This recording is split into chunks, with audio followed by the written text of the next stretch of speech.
when you're transferring to marker paper, this gives you another opportunity to correct your drawing. So I'm going to start. I'm using a 0.1 pigment liner, as I know this won't bleed if I choose to marker render this. Also, the size is important because I'm not sure which lines I want to keep as inside light lines and outside darker lines. Well, I'm pretty sure, but I like to be able to. Now remember, when you're doing ellipses, sometimes it's easier, is you want to make it round over here, not pointy. Sometimes it's easier to come from the edge and come in. Now I'm not taped down, so I can move around a bit here, and I'm going to do it, and I'd recommend that you do it too.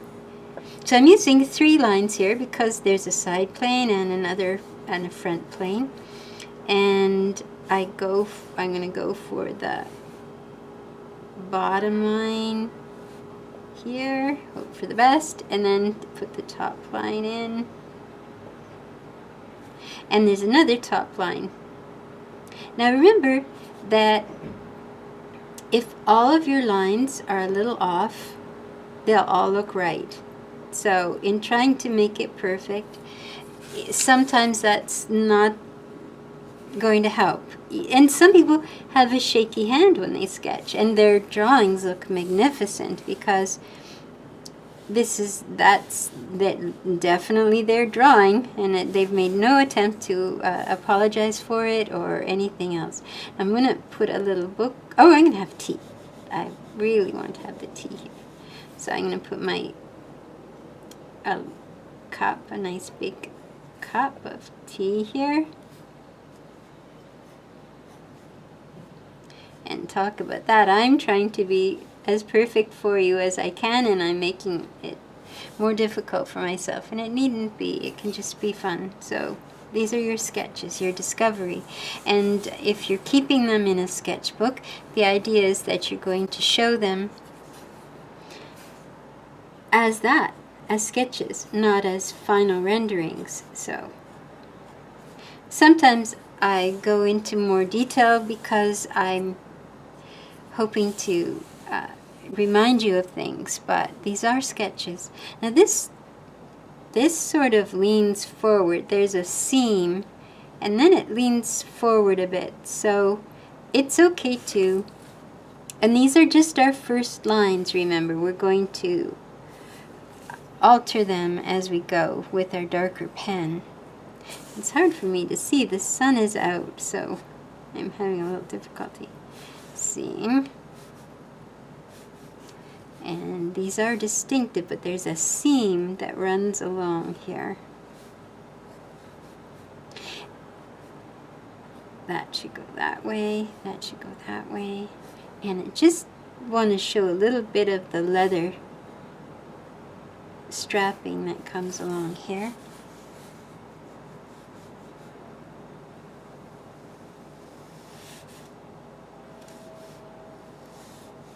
The other reason you're using your lightest pen is that some of these estimations are going to be covered when you go in with your darker pen. And these have these delightful undersides to them where they're stitched, so the leather is. And you see, my first lines were rather awkward, but as I get into the rhythm of it, it'll get easier. Shouldn't have said anything, but they will. It'll get easier. So, watching the way I go. I'm going to start bringing this to cover this now, because that's what would happen as it's turning to face us a little more. These slats would be covered. You wouldn't see them. And remember, we had to follow our perspective, so you want to keep following that. And these now, they would start to overlap this way. Once you get to the seat, they're going to overlap this way. So we won't see those seams and those wrinkles quite so much. And again, if you find yourself backtracking to another place that you just previously drew, then do it, because it means you need a rest from what you're doing at the moment. Now these are going to have an area of overlap, so I've got the side plane and I've got the front plane, and then there's overlap, and that's, now I've got this now turns and becomes this plane, and this plane is the top plane.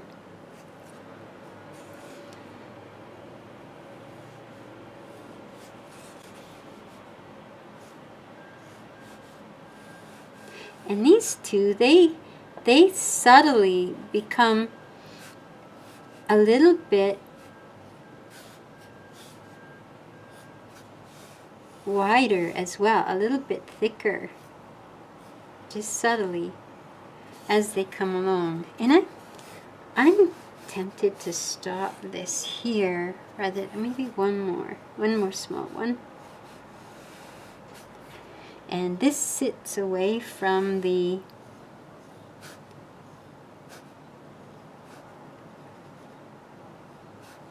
it kind of proofs out, so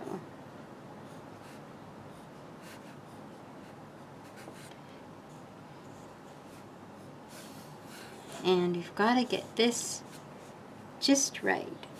So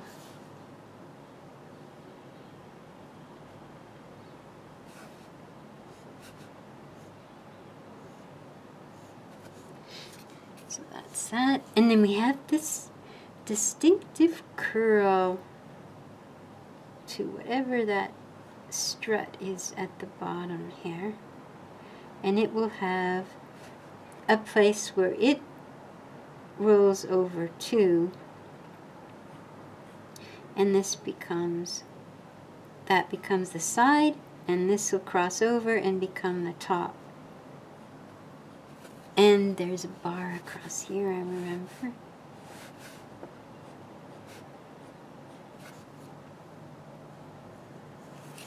And then you see, that was too tense, so I have to go and do something else. But that's okay, as long as you come back.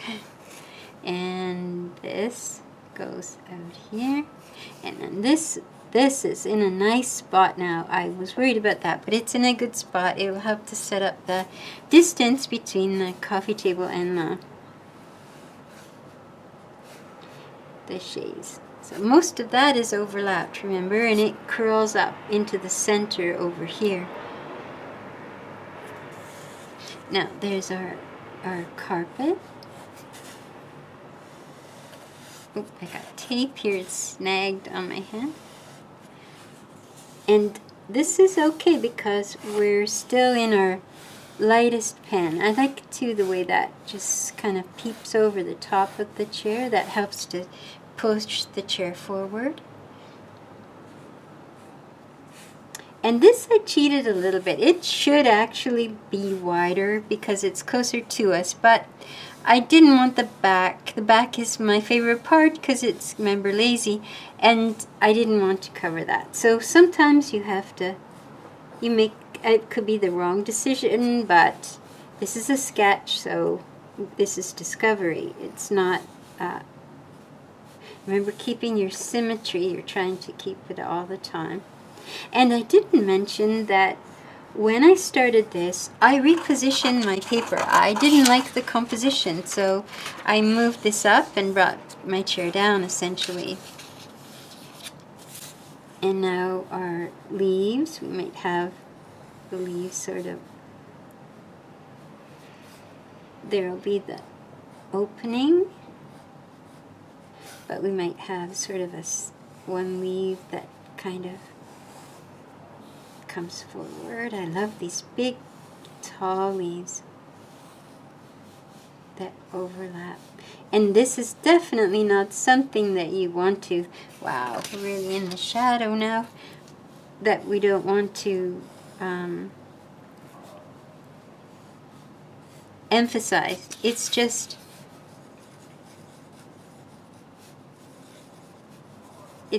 there purely for atmosphere, our entourage, that's what that's called. Sometimes it's the most fun thing to do. And we'll maybe have some, now we want to give a little height back here, so you're going to have a little bit of drapery. Now this is something you can, you don't have to be perfectly straight with, because you want to be in a room with a window when you're reading, that's for sure.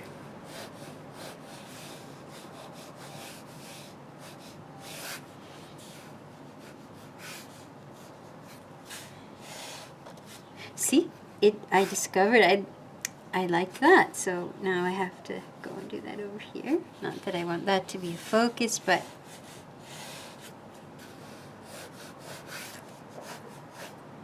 and now carry this across.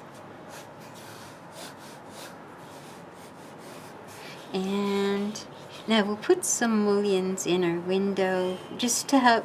Again, anything you do back here is going to help to push the chair forward.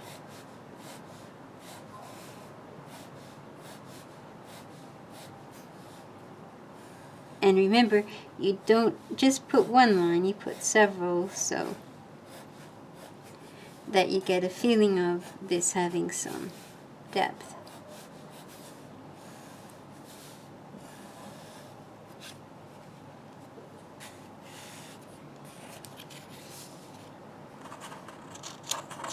And then it's important always to put a line around your perimeter to help your viewer that was unfortunate, but this is a sketch, so we don't worry too much about that. Maybe I can go over it with a thicker line later.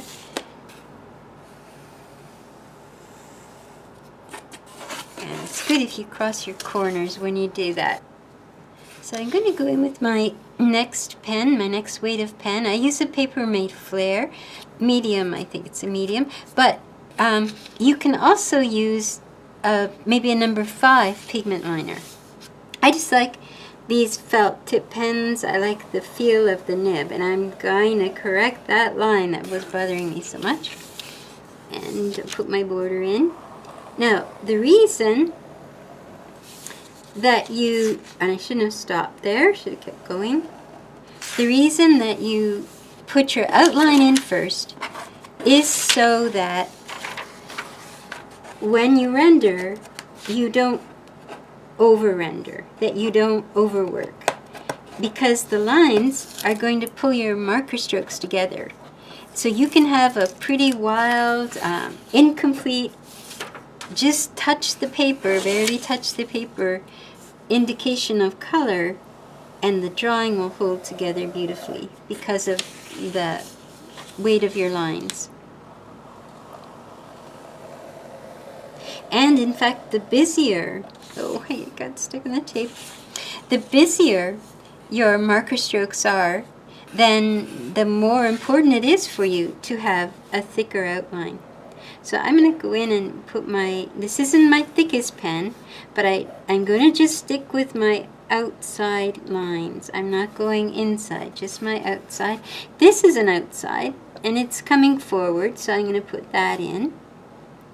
And I might put the top of the cup in, my carpet. You'll notice I'm starting from the front, but in fact, it probably would have been better for me to have started at the back and come forward, because there's always a danger of you're putting your hand over the marker while it's still wet. So just something to remember for next time. And here's our carpet on the other side. Okay, and so I'm leaving some, I'm not outlining all my, and you'll notice once again I avoided this so that I could do it later, but you just stick to the outside, remember, because even though this is our focus, we'll come back and do some more with it eventually, but we want to just stick to the outside for now. What we're trying to say is that this is a chaise, and that's it. You can come in a little. That actually looks quite nice when you come in a little, but we're going to stick to the outside mostly.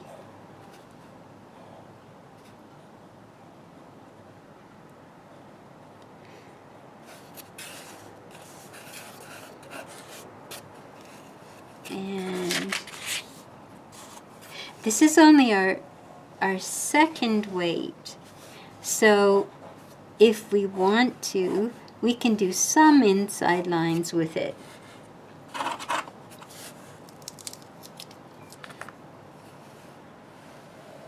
I've decided I'm going to put this right over to this edge, because I know this should be look wider here. I just didn't want to overpower it. Now see, I'm coming inside, but this is only our second weight, so there, I think I will. Now quite often what people think is that if it's in a shadow area, then I should be putting it in dark, but that's not what this line technique, and there are thousands of line techniques, but that's not what this one is about. This one is about silhouetting things so that from a distance you can tell what they are. And it communicates the concept, the overall concept, not just the details. We will look at the details later. And the details are often, you know, your floor plan, your elevations. The perspective is the wow factor. Trying to wow everybody with the atmosphere, what's going on there. So I'm just silhouetting. Another thing is the beauty of this layering technique, that if I don't like this, I can always go back to my original drawing and start again. And in fact, that in and of itself would be a terrific exercise, just to go back and try doing some of this again. If these are wavy, there might be, we could interrupt this a little bit so we could see inside there. And this is only my second marker, so if I want to go in and put some of that in, I can. I'm avoiding these curves. I know everybody's probably thinking, but here we go. Just the outside.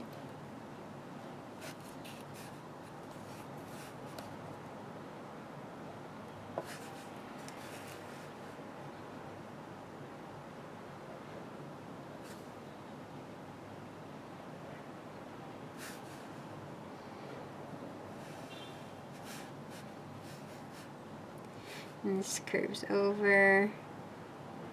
That becomes side.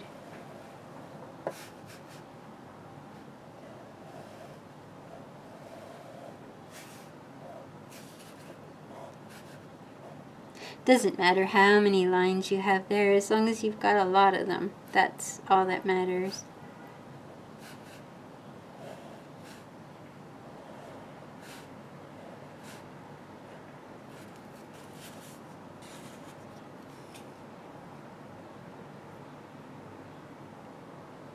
Okay, and then you reassess.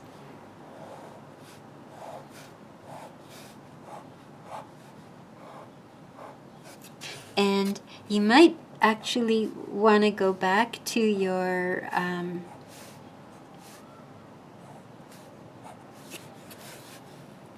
lighter pen and add some more things. Remember, this was kind of helpful because it pushed the chair forward. So anything like that that you see that you'd like to put in.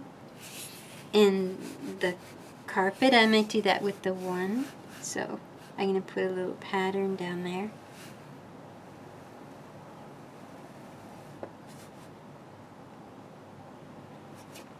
those struts were important. And okay, I'll go back with my 0.1 and start to put in a little bit of an indication of a pattern on the carpet.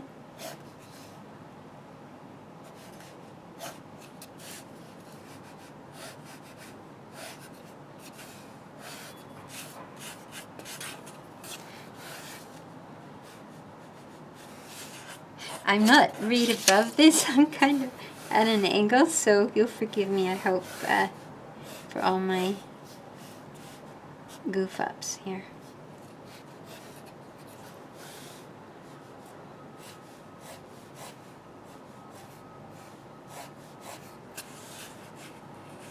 Okay, and then maybe there's some sort of overall pattern here.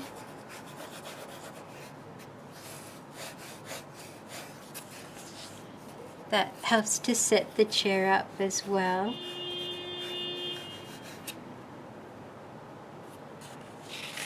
Okay. Now, where to put the Pentel Sign Pen? Where to put that? So we start with our focus. So I'm going to put a thicker line there. Now these are organic shapes, so you've got to be careful with this pen. With organic shapes, if you're not using a ruler, and these are curvilinear lines, so we don't need our ruler, they can get rather thick. But if you use a ruler, it stretches the color out. Or a credit card, the way you can use a credit card to quickly zoom through.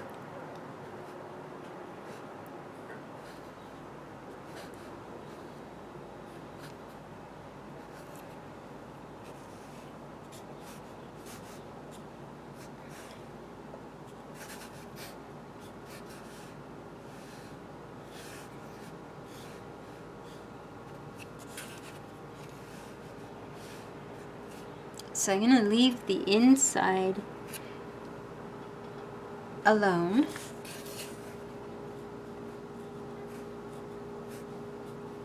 And you don't have to fill the lines all the way in either. You can let them be, you can leave little gaps. That's fine. That's actually called professional gap. That's something you can do. But the more confident you get with the big pen, the better, because it's going to make your work more powerful. You're going to be able to read it at a distance. Remember, that's our goal. Now, this is not an important thing, so I might just go down one side, down the other. And the plants are definitely not important, but if we left them out, they would look foreign. They wouldn't look as if they belong in the drawing.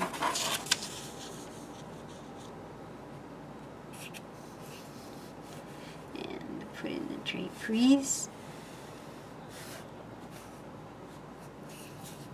And I'm just kind of skipping some parts and putting other parts in. And since I've got a strong line on that side, I might just put a strong line on one side and on the underside. There. And I'm going to go back in now. Now that I have the weight of that strongest line, I know that I have to go in now and do a little more with this pen to make my shades stand out. I don't really want to show much separation between it and that, but I do want this form to show up. So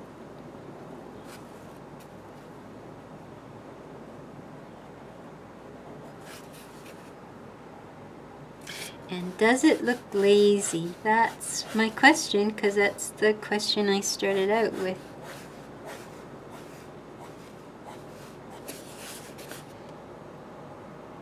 I think it does. And the person that's going to sit in it is off looking for a good book.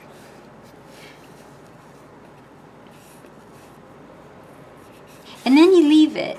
You leave it a day or two, come back to it in the evening, and then you see, you ask the questions. Is the chair standing out more than anything else? And does it look lazy? That's your question to answer. We probably have some planking